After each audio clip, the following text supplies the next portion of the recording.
Did you know there are only 3 things you can do to make money in real estate? I bet you can't guess what they are. What's up guys, Louis Gall here, welcome back to the channel. Yes, there are only 3 things that actually get you to the closing table, actually get you to make money. Now, before we go into these, yes, there are hundreds, if not thousands of things you can do for your business, but if you really break it down into the essentials, there are only 3 things that will actually take you to a successful closing and making money and getting that sweet, sweet cheddar in your bank account. All right, number 1, setting appointments. Setting appointments is the biggest thing in real estate that you can do. Why? Because it gets your foot in the door with potential clients. Now, obviously, that's the tip of the iceberg underneath lead generation, underneath your website build out and all that good stuff. Absolutely, like that all builds up to setting appointments because, getting Facebook leads, getting wherever, like that's not appointments. You have to convert them into appointments through marketing, drip campaigns, follow-up calls, all that good stuff.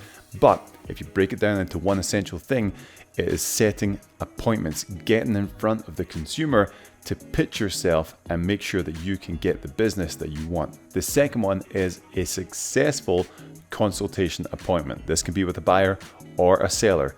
We've gone ahead and set the appointment. Awesome, that's step number 1. The next one that you can do is make it a success. And how do you do that? Well, you have to have all your systems dialed in. You have to know what you're talking about. You have to have this set in stone, scripts, all that good stuff to be able to pitch properly when you meet them for the first time. And this is like a huge one where people just rely on like their personalities or, just like, cool, I've got an appointment with a seller, like a listing, I'm going to go in, and then they walk in, they're like, I don't know what to do.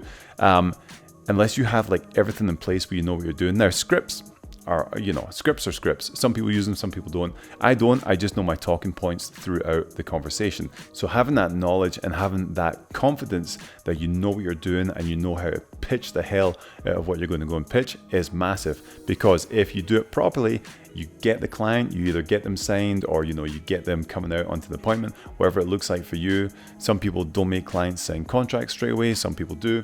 That's completely up to you, but getting them dialed in as a client from that one appointment is the next way to get to that closing table. So now we have done getting the appointment. Now we've had the appointment and we've crushed it and we've got them now as a client. And now the next one, number 3, is negotiating through a contract. And of course, we all know that has so many things done into it. Sometimes you can go into a contract and be like, this one's a done deal, easy, and it becomes a nightmare.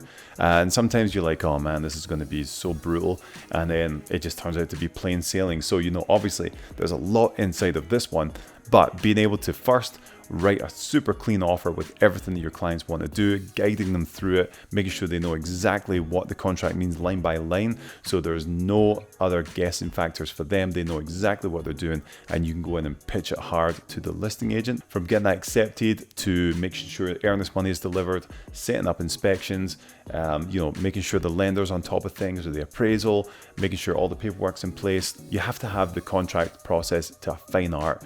And for me, the biggest part of it is communication with obviously your client, with their lender, with title company, and with the agent, which is the biggest one. Like I've said many times, people go into these things like us versus them, which is crazy.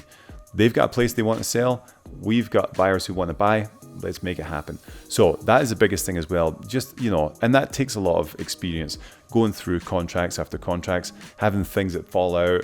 You learn from those processes and go back to the next one, knowing you're more confident in what you're doing. So, that's kind of one of those things that only really as time goes on, you get super confident in. But one thing you can do is make sure that you have contract classes in your brokerage or in your team that you're a part of, that someone can walk you through it. Or, we have them every single week with us that our newer agents can jump in, and every single week we have a 1-hour contract class done by our managing broker for Colorado, and they'll just walk through the whole contract and talk about talking points, things that are changing. And it's just, it's a phenomenal thing to do. So it's the lifeblood of the business. If you're not writing contracts, you're not making money. So that is the third biggest thing. If you can successfully navigate to the closing table, that will get you there. But if you really break it down, those are the only ones that matter. Getting appointments, pitching the hell out of yourself and getting the client, and then going through the contract. And that takes you to the 80-20 rule that everyone knows of real estate, where most agents are spending 80% of their time on things that will bring in 20% of their income, and they're only spending 20% of their time on things that could bring in 80% of their income. So imagine those roles are reversed and you're doing things that only matter to those three things we talked about. Your business could change dramatically overnight. So what we're going to do this week is we're going to go ahead and do a deep dive of your own business and track your time, track your calendar. What are you doing every single day? Does it fall into one of those three categories? If it doesn't, is it worthwhile doing it? I don't know. Like, what does that look like, Or if it does need to be done, why are you doing it yourself? Why would you not outsource it to someone else to save that time to focus on these three activities? So you should do that. You should audit yourself and look at your day, look at your last few days and see if it has dropped into those three categories. And if it hasn't, then it's all good. You just need to switch it up. Make sure that everything you're doing, try it for a month, 2 months, 3 months, that every single thing you're doing drops into one of those categories. Setting appointments, killing it at client consultations, and then working through the contract to get the deal done. So there you go. I'd love to hear all of your points, maybe arguments, maybe other things, comments. Go ahead, drop them below. I always love to get into these conversations with you guys and find out what you think about it all. So there you go. If you haven't been here before, if you like this, go ahead, subscribe, and I will see you guys on the next one.